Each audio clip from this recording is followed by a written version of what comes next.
If you're addicted to pornography and cannot quit no matter how hard you try, I've been there. That was me. And it turns out that you need to address the trauma in your life, even if you've had a good childhood.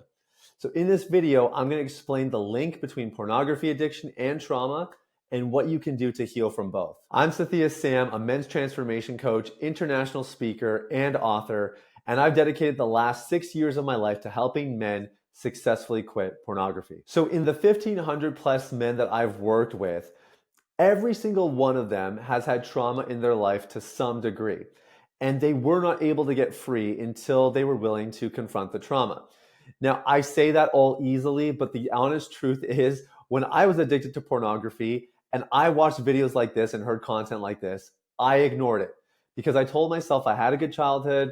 I'm not really that traumatized. I'm sure I don't need to get help in this area. So whether you know you have a traumatic past or maybe you're not sure if you really fall into that category, today we're going to talk about how you can identify trauma, how you can work through trauma, and how you can walk into a life of freedom. Now, let's start by talking about trauma. What is trauma?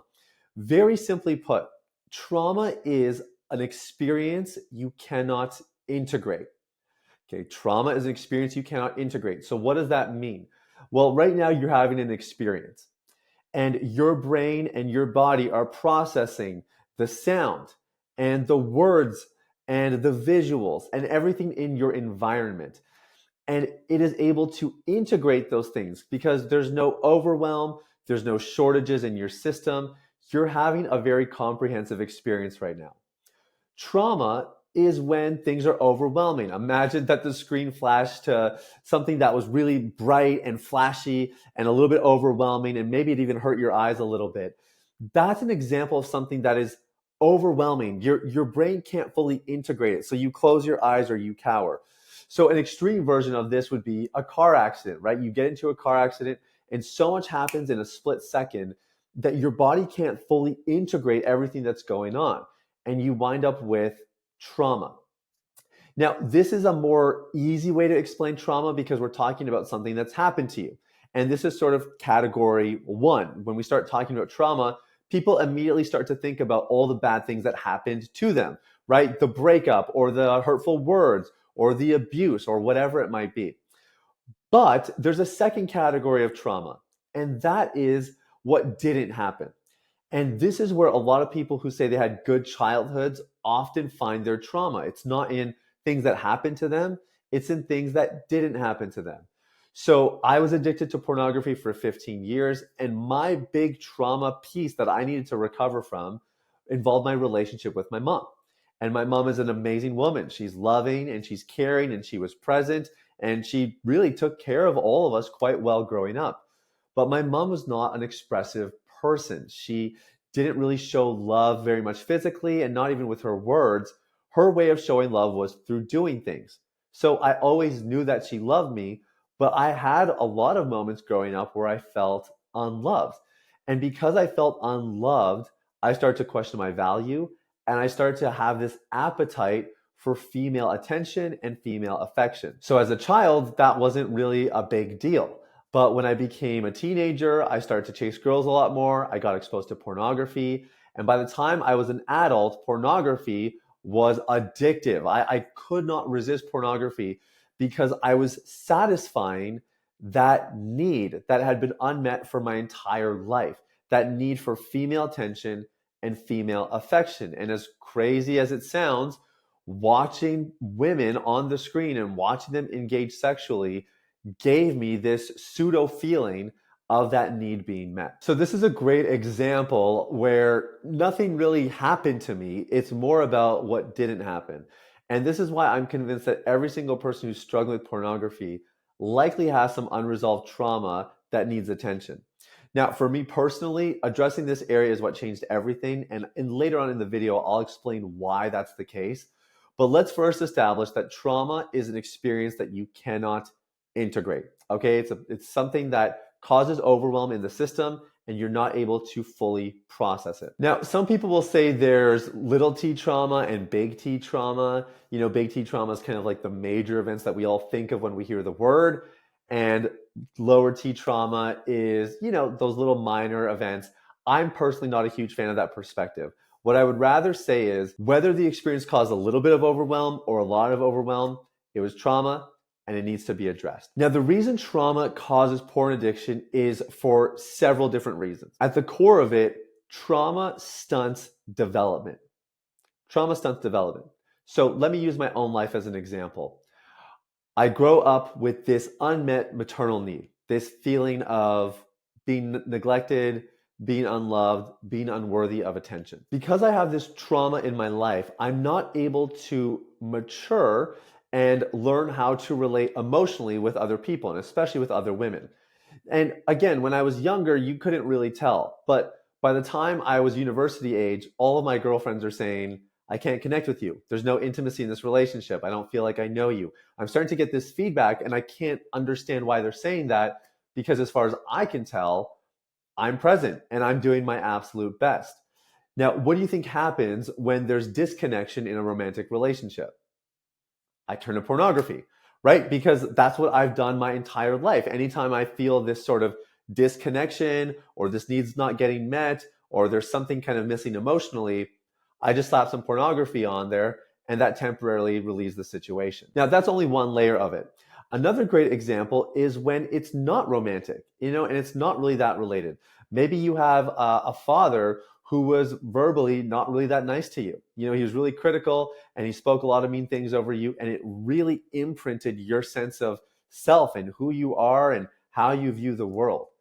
Well, what happens when you go into the world and you have other experiences that reinforce those same truths? Well, you're going to feel bad about yourself. And when you feel bad about yourself, you're going to look for a way to cope. And that's when pornography comes into play. When you have traumatic experiences in your life and they affect your ability to cope, to process, and ultimately to mature, especially at an emotional level, pornography becomes very appetizing. It's a really easy way to medicate those deeper wounds and those deeper deficiencies in your life. Now, there's another layer to this, which is that when you experience trauma, your worldview starts to shift. In fact, trauma has a very loud and clear message, and that is survive. And when you're surviving, you are more likely to compromise. People who are in survival mode financially are more likely to rob, they're more likely to steal, they're more likely to maybe lie or cheat people out of money. They're in survival mode, and it means they're going to do whatever it takes to more or less survive. So when you experience trauma, it's the same thing. You go into this survival state, and in this survival state, you are more likely to compromise. And those compromises can start small, but they get bigger and bigger and bigger. And a lot of the clients I've worked with over the years, helping them quit pornography, usually have come to me because they started with watching vanilla stuff, then more hardcore, then some kind of weird stuff, and then they want for an in-person experience, so they paid for sex. Then they start to have affairs, and eventually this escalation reaches a point where they need some professional help. Now, I don't want that for you today. That's why I'm glad you're watching this video, because those same clients are going to go through the process that I'm about to lay out when you work through your trauma. Hey, thank you so much for tuning in. We're going to get right back to the show. But really quick, I want to make sure that you guys know I am on Instagram. I'm very active over there. And a lot of you tell me that Instagram is triggering. It's a distraction. It's a waste of time. So I always recommend that you find accounts that are actually going to move you towards your goals and help you in your future success. My account does that. We have that kind of content every single day. The handle is Sathiya Sam, and my DMs are always open. I respond to every single message that comes through. I'd love to speak with you over there. Link is in the show notes if you can't spell my name. So if you've identified trauma in your life, or maybe you get some professional guidance and you start to identify these pieces that are at play, then it's time to actually work through them. Now, there's a lot of different layers to working through them. I kind of like to chalk them up to the physical, the spiritual, and the psychological. And so I'll go in that order. When you're triggered, when you feel that urge to watch pornography or something stimulates you and it causes you to start thinking about porn, physically, there are things that you can do to actually reduce the trauma response.